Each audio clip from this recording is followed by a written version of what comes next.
Season 5, episode 17, but the first ever virtual episode of The Whistle with Coach Hart and Coach Pollard. That's right, baby. We stepping up, man. We moving up in the world. Oh, is this really stepping up? This looks like we cutting back right now. Hey, man. We can't afford. Let me have my moment. Hey, I'm just saying, it's like we can't afford y'all to be together anymore. So listen, I know, right? one of y'all gonna have to work from home. We just got to figure this out. That's right. Let me assure the people that this is not stepping up and this is not stepping back. This is maximizing opportunity because we got a bowl game coming up. We got big recruit weekend. So everybody's doing everything and we didn't want to miss an episode. So here we are. That's right, man. That's right.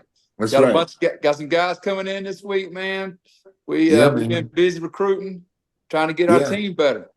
Got me a couple backers coming in, man. That's what I already know, man. We got a tight end coming in too, man. A couple receivers. Yeah, so we're excited. I'm losing a bunch of backers who thank God we had them, and I appreciate the work they put in. But they get ready to move on and do bigger and better things, as far as they accomplishing their goals. But I got some guys that can run a little track coming in here now, Coach Pollard. I got some speed coming now. I watched them, man. They can run. Yeah. I like it. Yeah, runners and hitters. That's what you got to have at linebacker, right? Hey, say it again, Pollard. Say it one more time. Runners and hitters. Runners and hitters. That's right. That's it. I can show you the target. I'll put the scope on and get you on the target. That's right. I just need you to be able to run and hit, baby. So you just got to have some want to. They got to have some want to. I'm excited. I'm excited about these guys coming in. Yeah, well, we're excited about some offensive guys. We got some tight ends coming in that, we feel like are going to be real legit tight ends to add to our offense. Coach Shermer's wanting to go more to the NFL style with 11 personnel, 12 personnel stuff. Still do some 10 like we've been doing. But then we got some dogs coming in receiver. Because we always know what we got coming in receiver. Yes, we've never got a problem bringing in receivers at Colorado. I promise. Y'all don't mess around and get me fired, Coach. Because usually when y'all on offense, that's when we coaching and teaching and looking at the iPads and stuff like that. I'm gonna be wanting to look out there and see what y'all doing, man. Hey, man, listen, we plan on not even having time to look at the iPad. we want y'all back on the field. We want to score and get y'all back out there. Okay, I got you. 10 but hey, man, I tell you what though, it's fun to this part of the season. Evaluating talent, evaluating guys in the portal, and and then having them come in and see what we all about, and us getting to see them. I enjoy doing that. It's a fun part of what we do. So it's going to be a good weekend. It is, and just to piggyback off of that, now for our fans, everybody who's ready for us to be in the Alamo Bowl, listen to us. We have not put the horse before the cart. No, we're just saying that it's a great opportunity for these guys to come in and watch us work. That's as we get ready to go down here. That's right. To the Alamo Bowl and play BYU, man. Absolutely, hey man, great team, great opponent. Now look, I'm gonna say it. I don't know.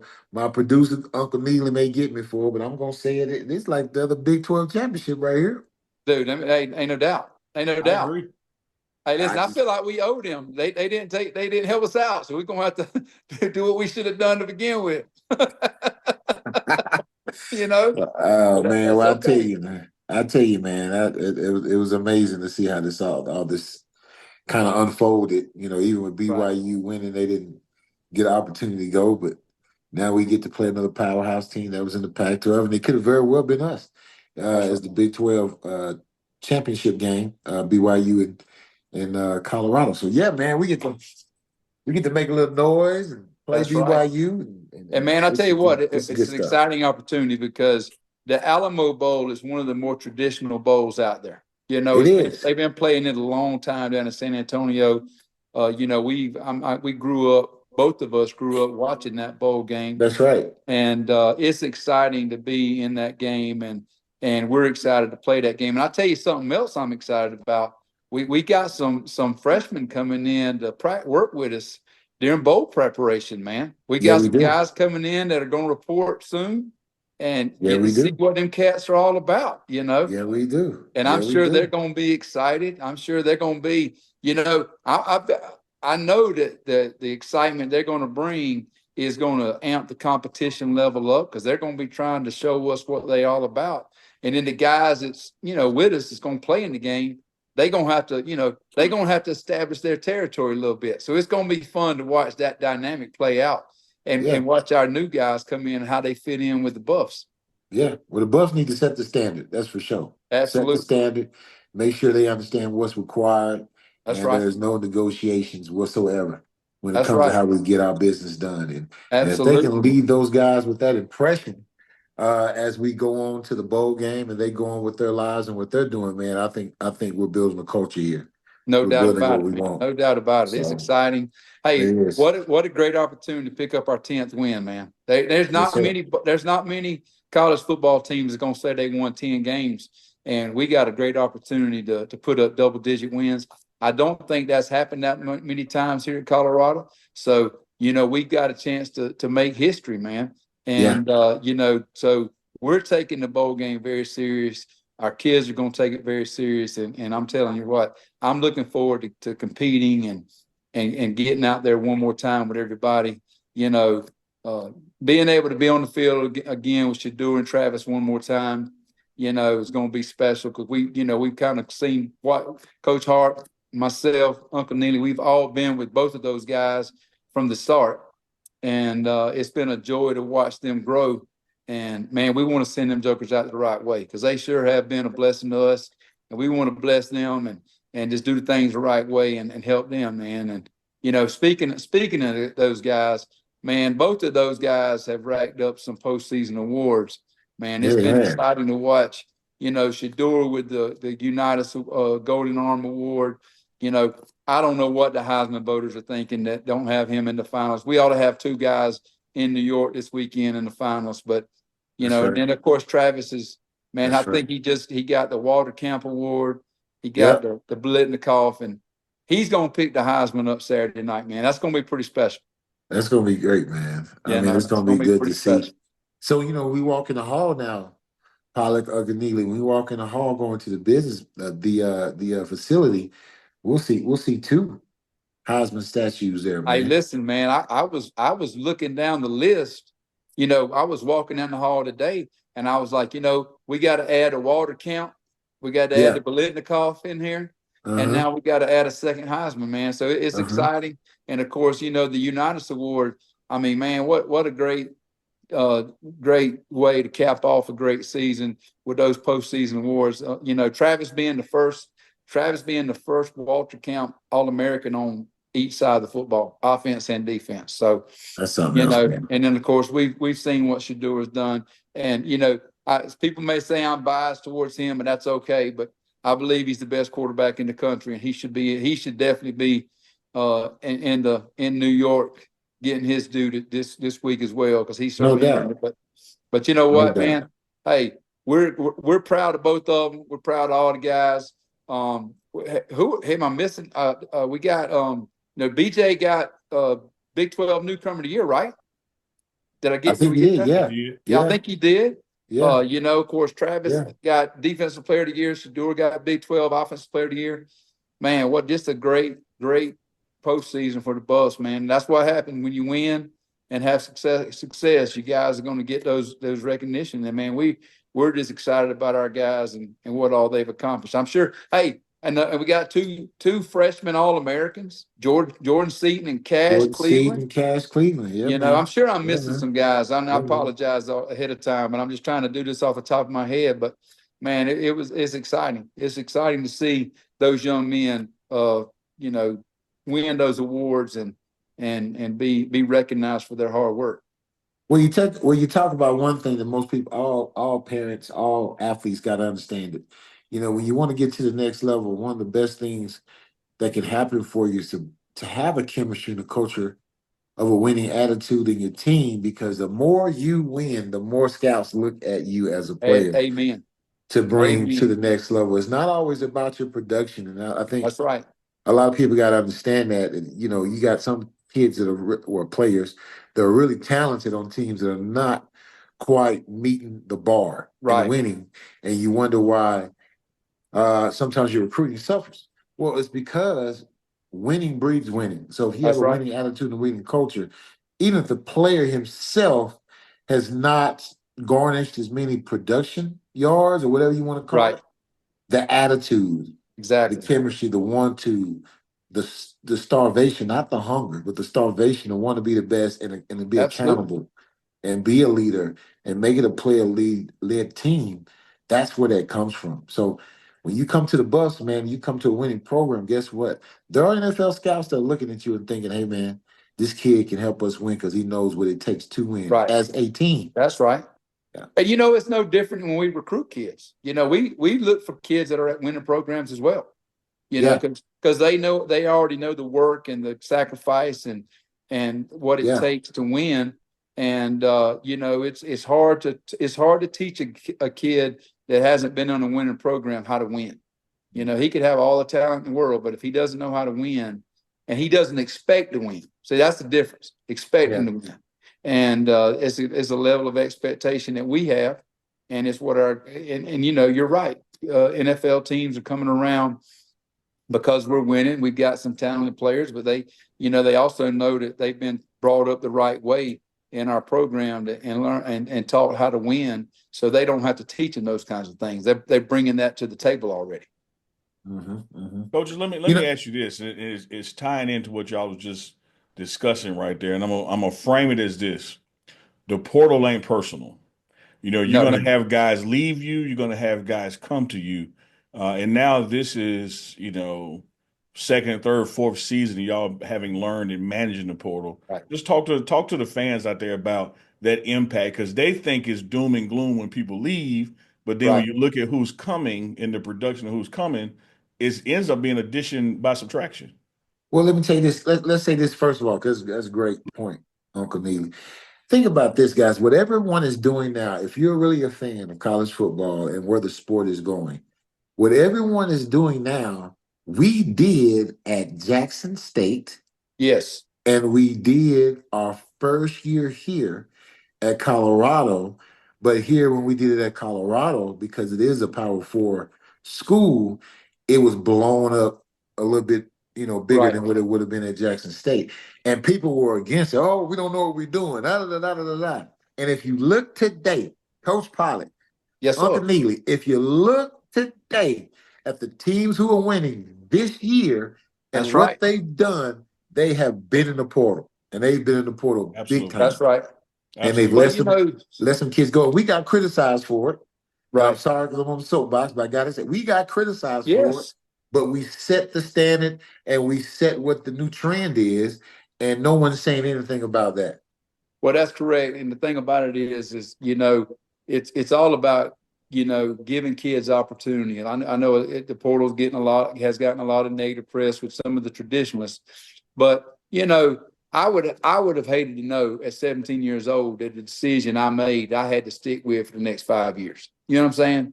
I mean, you make a decision to go to a school at 17 years old, and you get there, and you know what? Sometimes you get homesick. Sometimes you just like, man, this ain't for me. It doesn't mean you're a quitter. It doesn't mean you're quitting. It just means you changed your mind and you got a different, you know, you're going a different route. And you know what? Same with us. We try to guide kids and help them be in situations they can be successful. And the portal gives them that opportunity. And you're exactly right. We've been the trendsetters with this. Of course, you know, I had a discussion with someone today on a little bit more personal note, individual note. If everybody will remember, and believe me, I have learned from Coach Prime, I do keep receipts, because there's a lot of people out there that had a lot to say when Travis Hunter flipped from Florida State to Jackson State.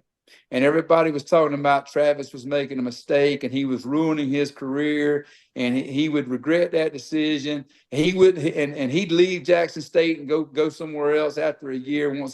Hey, proof's in the pudding, folks. The guy that stay, he first of all, he chose relationships over a name brand. He chose a relationship over a logo. And that relationship that he has built with Coach Prime has certainly benefited him. It's benefited us, and I think Saturday night is the culmination to show he made the correct decision for himself. And it also shows that when you make a decision based off a relationship, you can't go wrong, you know. And well, two go things. ahead. The first thing, I agree with you, and I think everybody needs to understand that when a man, a player of Travis Hunter's ability, decides to go to Jackson State, is definitely about relationship. And Right. then even after that, when Coach Prime gets elevated to the Colorado job, and now he's free again to go Yes. wherever he wants to go, he decides to come to Colorado, which is not, my friends, at that point was known as a very powerhouse, Power 14. No. So let's understand, all you kids out there, when you talk about who Coach Prime is, this staff, and do we believe in kids? Well, look at the All-Star kids, what they're doing. They're coming That's with right. us. They're coming with us because of the relationship, because of the love that they feel from us, and because we're honest and straightforward with them. And the second part I was going to say, I'm playing a little devil's advocate, really, because I'm one of those traditionalists, Pollock, where I don't really like the portal per se. I know what we've done in the portal and been Right. successful. So what I have to do is have an open mind, Correct. understand that the times are changing. Absolutely. And you know, kids sticking it out, developing, you know, waiting their turn, all that kind of stuff is not what college football is now with the portal. Right. So even though I would be one of those old traditions and think you should stay, at the same time, don't be naive and dumb enough to not change with the times and get crushed by the waves. Well, You know? hey, listen, one of the teams that's in the playoffs right now that has been highly publicized for not using the portal, okay, all of a sudden this year is in the portal. I saw just a couple of days ago that Clemson is using getting some guys. They're recruiting some guys out of the portal. Well, you see And what SMU did now. They almost got exactly them right. boys, and they That's was right. in that portal. That's exactly right. Yeah. They got that Highland Park money. Yeah. Ain't nothing like that Highland Park money, man. I can tell you. I would put that Highland Park money up against anything. Yeah. But yeah, so you know, even when you and you know something, you're right, Coach. Even when you really feel a certain way and really want to things to be a certain way, you have to be willing to adjust with the times and you have to change the landscape of college football. And that's what the landscape is under the current rules and regulations. Now, do I think that there's going to be some things happen in the future that may be able to curb some of this and make, you know, make it more of like an NFL model where there's, you know, certain amount of time you have to stay at a school or whatever.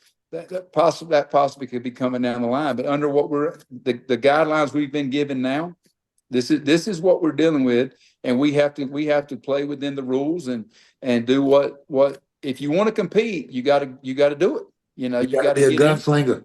That's if right. You want to compete. That's right. This the Wild West, you know? right now, baby. Yes, ain't no doubt. And yes, you got to go out. You got to get in there, and you got to evaluate the guys that are in the portal and try to see who can help us be a better football team next year. Because we owe it to this football team, we owe it this university, we owe it this fan base to put the best product on the field possible. Amen. And you got to get in that portal to get some guys, some key pieces. And I feel like we've done that along with the freshmen we got coming in. And I think we're going to just keep getting better. Yep, that's the plan, baby. That's right. The absolute plan is to keep getting better. Well, hey man, we kind of started this thing today, and we really didn't even talk about our last game, man, and how our defense got the goose egg, Coach. Got the big goose shutout. Levante Bentley, Coach, in our defensive team meeting the night before the game, he was one of the guys picked to speak.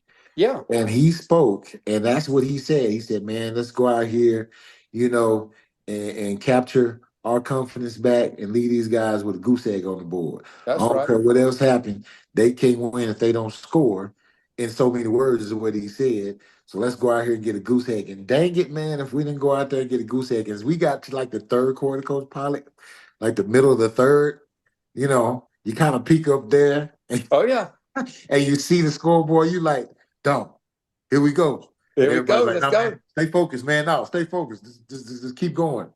And we got it, man. We got that. Well, I tell you what, and the goal line stand there at the end, and And we kept the guys that were out there. I've been in that situation before where you got a goose egg and you run the starters back on the field to preserve the goose egg. But hey, the young bucks that were in there, they wanted it. Hey, they wanted it. They bowed the net. And they preserved the shutout, and I tell you what, it was a great effort on all three phases of the game. Defensively, offensively, we were able to score a bunch of points, but a lot of that had to do with the fact that our defense gave us short fields with turnovers, and some things happened that allowed us to get rolling early. And man, it was a great win. It was great to go in there and end the regular season, the last home game for our seniors at Folsom Field to beat Oklahoma State. We won the Hair Bowl. That's just going to say that, come on, man. That gone. We won the Hair Bowl. So, and like I say, we traveling to San Antonio now and going to play down there at the Alamo Bowl and play another great opponent. So we're excited about that and everything. But what a way to end our season, send our seniors off, and I'll tell you something else that I was impressed with. I got to shout out to our fans. I was a little worried during warm-ups if it was too cold for our fans to show up. But then by the time I got up in the press box and looked down, they were rolling in there. It was rolling. I think they were just staying outside at the tailgate to get a little warmer than normal, if you know what I mean. Oh, yeah. You know what I mean? I think they got a little warmer than they normally got. Rocky Mountain High. Yeah, I think they were a little warmer than they normally are. You know what I'm saying? I think they want to be a little number, a little more numb than normal. Oh yeah, had some help from their friends from Tennessee. That's right. Well, I tell you what, the fans showed up. Man, the stadium was packed. What a great opportunity to see.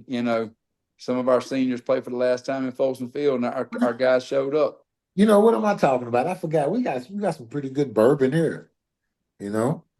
Colorado bourbon here. I forget. That's right. We help from Tennessee. We got our own bourbon. We got all kinds of stuff. Ain't no doubt. There's plenty of breweries around here. Plenty breweries. I promise you. We make everything here. All of it. All of it. Hey, and you know what, too? Another thing, it was the day after Thanksgiving, and our students were here on campus the day after Thanksgiving. A lot of times schools struggle to sell their stadium out on Thanksgiving weekend because all the students go home for the holidays. Man, our students came back. They were here on Friday. They had eaten a little Thanksgiving meal on Thursday. They got numb on Friday and for breakfast and came in and cheered the bus on, man. Oh, speaking of, dog, man, we got to tell everybody. Chef did it for our Thanksgiving meal, man. Man, talk to me. Up in the press box area, man, with all the families and the football players. That was amazing. I'm talking about it was a spread of Yes, it was. Yes, it was. All anything good. And everything, man. We had traditional Thanksgiving dishes, and then we had the snow crab, the king crab legs. We had the shrimp cocktail. We had oxtails. Man, hey, let me tell you something now. Chef did everything. Chef did them oxtails now. Chef did them oxtails. He even catered. This man catered to both cultures. He had stuffing and dressing. Hey, speaking of dressing, I don't want to let everybody know. Okay. My dressing turned out. I cooked Thanksgiving Saturday after the game because I had some family members in and everything, and we all gathered at my house and had some special people come by and we just I put on a little bit of a spread. I didn't cook a turkey. I smoked a ham, but I made my mama's cornbread dressing. Let me go and tell you, boys, that thing turned out just like mama. Well, we don't know. You ain't bring us none. I'm gonna make y'all some. And I'm gonna promise you right now. I heard this. I'm gonna hold them to it. I'm gonna make y'all some, and then I'm also make you some chili with some beans in it. I don't want no beans in my chili. I don't want no beans in my chili. I don't need no beans in my chili, man. Come on, man. Coach, let me ask y'all this, about this bowl game coming up. I know we got some players on the team that, want to go out that last ride together because they're moving on. but there's a bigger segment mathematical of the team that's not in that. So we've sort of been on this bye week, if you will. We come back for practice this coming week. Then we go to San Antonio to practice there. We'll be there a week leading up to the game. How Right. do you get the guys back in midseason mentality when there's so much break and then so many distractions for a bowl event? Like, how do you, from a coaching standpoint, what are you looking to do? Well, I tell you what, the guys have been working hard this week with the running and lifting. I've been going down there watching them. So our guys are here, have been doing a really good job of that. But, I think everybody's going to be excited to be back on the field practicing, and I know I'm going to be excited. And I think, to me, I think as the coaches, they going to play off our energy. So we going to bring the energy, I have no doubt, and it's going to translate to them. So I'm excited about the chance. Yeah, I think Coach Pollard is right. It's about bringing the energy, and then you gotta coach the small details. You got to get back to the small details, the fundamentals, because when guys do get a little bit of break or whatnot, they're coming back. They are working out, doing some conditioning. The ones that are still here testing, for final exams and stuff like that, they're working on their own.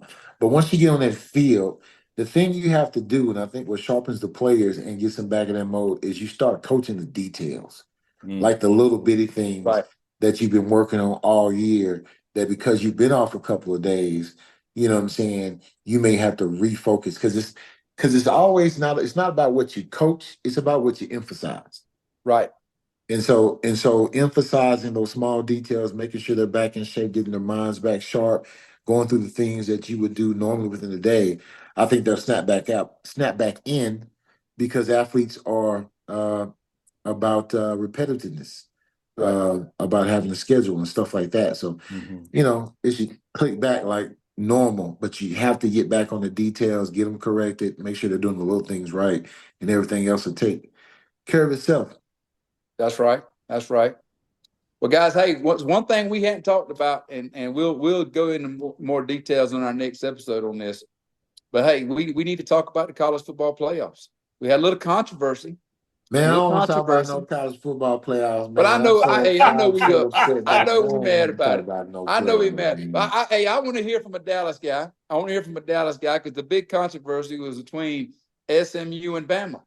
Talk to me. What do you think about the last team the committee picked? In my opinion, I think SMU deserves to be in there. Absolutely, 100%. From what I saw, how they've been playing ball, man. Yes. And for a team to come from the depths of darkness, brother, ain't really been seen in a minute. I mean, they had some good years in between, but to do what they've done this year, yes. I mean, they are playing exciting ball, man. I love it. I think it's I tell you what, change. I think they're gonna surprise some people. It wouldn't surprise me one bit if they don't get a couple wins in the college football playoff, because they got the talent, they definitely got the ability, and I think that I don't think you could punish them for making their championship game, and essentially that's what the committee would have been doing. So I was happy with the choice. I thought they were the most deserving team. We can all say, I know everybody says that, well, if Alabama played SMU, Alabama, we don't know that.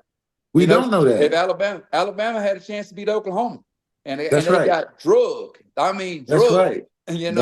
And to say it like we say it in South Georgia, they got drugged. and so I certainly don't think that SMU would get drugged like that by Oklahoma. So you can't say that, Yeah, you can't say that. It's kind of like our situation. When you got a chance to handle your business on the field and you leave it in somebody else's hands, hey, what happens, happens, and you ain't got nobody to blame but yourself. That's right. That's it right there, Coach Pollard. That's right. From where I sit, the bottom line is, if you lose 3 games, you got to be quiet. Exactly. Exactly. You can't lose the 2, 6, and 6 teams and be complaining. You lost the 2 teams that have lost a total of 12 games. I talked to Coach Prime late last week, and I told him, I said, boss man, one of the things that we have absolutely learned this year is we've learned that 9 wins ain't good enough.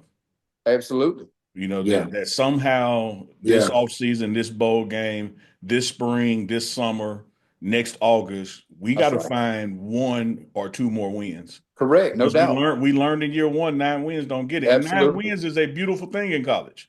Absolutely. But it ain't gonna get you in the top 12. Nope. No, it's not. And that's what we playing for, you know. And so you're right. We got it. That's why we keep recruiting. That's why we keep working hard, and that's why we keep doing everything we can do to get better. And we can't just keep things the same. And and we got to kind of, and I think the 12-game playoff plus what the portal is doing in NIL is, it's not making the SEC such a big powerhouse anymore. And the fact that you can say, okay, you lost 3 games, but since you're an SEC team, you should still be in the playoffs. That's right. When you have a team like SMU, who was really they're really conference they came to the ACC from what was it? I think they were in what? American Conference? Yeah, American Conference? ACC or either Conference USA, one of those. Yeah, one of those. USA. So really, because it's only been 1 year, man. Like really, this is a USA team that came in and won the ACC championship, right? Well, I tell you what, I think we talked about, man. So great staff, great players. Well, they should be in it. They definitely. I think too, people forget just how good unless you were back watching college football during the Pony Express days, you don't understand how good a football program they had. That's right. And because they were competing for national championship back then. Absolutely. And then what happened to them with the NCAA, what's funny is what happened to them is perfectly legal now. Yeah, but anyway, SMU and Reggie Bush lived long enough to see the wrong become right. Absolutely. But I'm gonna tell you right now, they got a good program, they got a good fan base, they got a good recruiting base. Dallas is a great area for high school football, and they got the funds to do it. So I mean, good luck to them. I mean, I think they deserve to get that last spot. And I'm excited for our bowl game, and I'm also excited to see the college playoff games coming up. In a couple of weeks when everything starts kicking off and all. So, Well, coaches, we got another episode of the Whistle before we play the game. So we'll save the 3 things we need to do to beat BYU for next week. But I will get you guys to close it out with this. Give me the 3 things that's got to happen at practice this week, the first week back engaged, to get back on the right track. What are you looking for? Oh, that's a good one. So 3 things I'm looking for. First is energy, then being in condition, and then competitiveness.